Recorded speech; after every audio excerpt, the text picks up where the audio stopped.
Napakalalim nun, grabe. So kung madadaan kayo dito sa tulay na to, saan na yun? Doon banda yun, di ba? Hindi yan, hindi yan. Oh no! Basta tong tulay na to guys, yung nagdudugtong ng Asinggan sa papuntang Magilas Trail. Tong tulay na to, hindi ko na rin naprinuan kasi sobrang bilis namin kanina. Takbuhan kami ng 80 to 90 siguro yung takbuhan namin. Grabe. Baka bumuka na. Pagano natin konti. Yan. Medyo malaki din eh. Ay sakto sakto lang. Tingnan mo. Yan o. Nag-crack. Oh no!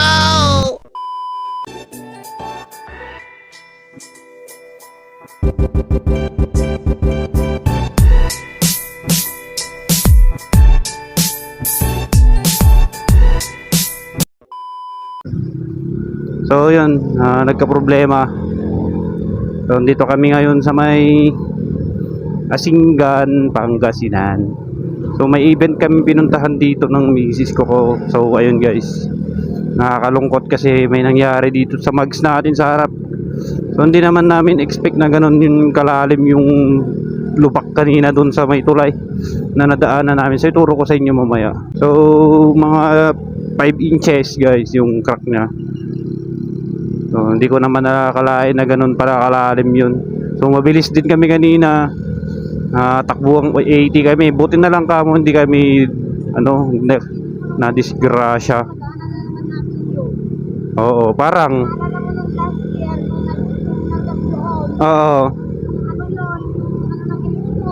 lumaki kasi yung butas na yun eh, kaya hindi na lumaki. Ayun, nasaldak kami kanina. Ang laki ng butas ang lalim. So nakakadisgrasya. Buti na lang na-control ko yung manubela. Sumuntik din matanggal kanina yung ito. Buti na lang at hindi kami nabaliktad. So okay lang yun. Importante, safe kami. Walang nangyaring disgrasya. So kung hindi malakas yung guys, kung hindi malakas yung kamay ko kanina na kumontrol, siguro na disgrasya kami dun sa may tulay. So sobra lala nung butas na yon ang lalim. Kita namin yung mags mamaya. Okay. Dahan-dahan muna hanggang makauwi tayo. So let's go. So ayun, nandito pa lang kami sa may part ng Asinggan guys. So daanan natin yung pinakasaldakan ng motor natin kanina. So nakakalungkot dahil magpapagawa tayo ng mag. So tanong natin kung matibay pa ba pag nagawa yan. Medyo may crack kasi. Mga 3 to 5 inches siguro yung crack nya. Kasi sobrang lakas talaga nung pagkakasaldak kanina. Yung akala namin mababaliktad kami. So buti na lang at kinaya pa niya o may uuwi pa namin tong motor.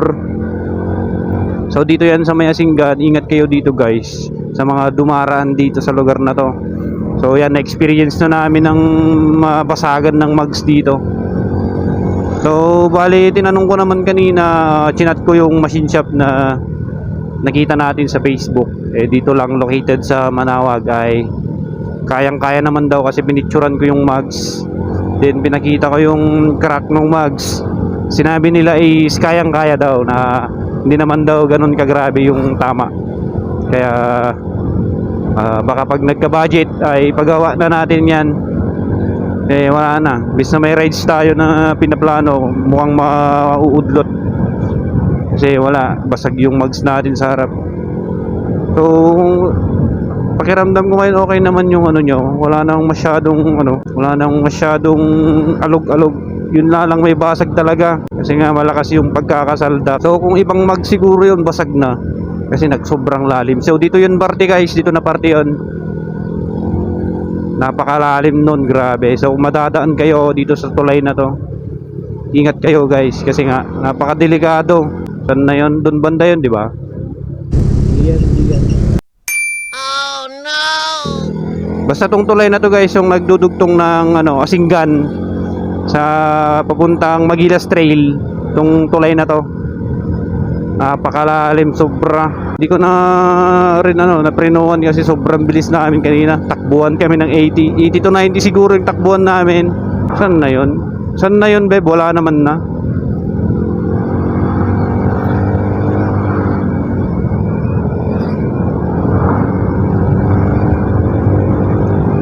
Parang yun na yun, no? Yun na yun. Yun na yun, parang yun na yun eh. Wala na kaming na.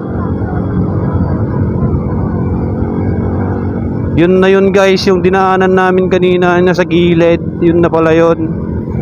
So hindi lang masyadong kita kasi malalim talaga siya. As in, kung maka-rimset ka doon tapos biglaan kang natapat doon, basag talaga guys. Basag yung mags. Yung ganyan kagaya niyan mga dugtong kasi yung daan dito eh. Kaya wala tayong magagawa. Santa Maria. So dahan-dahan lang tayo, baka bumuka. Baka sakaling kaya pang i-repair, no? So comment down below naman guys sa mga nakatry ng ganon na nabasagan kayo ng mags. So pakiramdam ko naman sa manubela okay naman, stable naman yung manubela nyo. Yun lang talaga, may basag lang talaga, may crack siya. Stable naman yung takbo niya. At saka isa pa guys ay malambot yung gulong. At saka yung gulong natin sa harap ay lang 70-80 yung size. Kaya naka low proof tire tayo sa harap. Siguro kung malaki yung gulong natin sa harap, hindi siguro aabutin yung mags, no? Kasi nga malambot yung gulong na gamit natin sa harap eh. Kasi hindi tubeless tong harap natin. So isa pa yon sa mga naka low proof tire na 70-80 ay delikado guys kapag ganun yung gulong masyadong maliit. So sa sobrang liit niya guys ay syempre nabigla dun sa may butas na nadaanan natin, kaya ang nangyari natulak yung gulong paloob, kaya tumama yung mag sa sobrang lalim ng butas. Kaya yun ang nangyari. Pakita ko sa inyo dun banda. Sobrang nakakapanghina nga naman. So nanghina ako kanina nung nakita ko eh. So, sabi ko wala. Pagpasalamat na lang natin sa Diyos na hindi tayo nadisgrasya. At yan lang yung inabot. So kung nadisgrasya tayo, mas malala yun guys. Mas malaking perwisyo yun. So buti na lang at nakontrol ko pa ng maigi yung manubela at na kinaya pa ng kamay ko. So nagpapasalamat pa rin ako, no, kasi hindi tayo na aksidente. So maging lesson na sa akin yun na pagdating sa mga ganitong lugar na hindi natin kabisado, mahirap magmabilis kasi hindi natin alam yung mga daanan kasi may mga butas. So titigil tayo dun banda sa may mga pakita ko sa inyo yung ating mags. Sayang. Shish.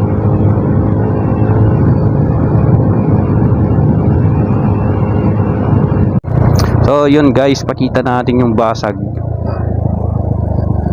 Hinto tayo dito sa lilim. Grabe. Baka bumuka na. Pagano natin konti. Yan. Tingnan mo. Yan nag-crack. Bumuka. Kaya okay lang. Kaya naman daw ihinang ito. So sayang naman kung magpapalit tayo din. Paayos natin. Ito lang yung parte. Nag-crack.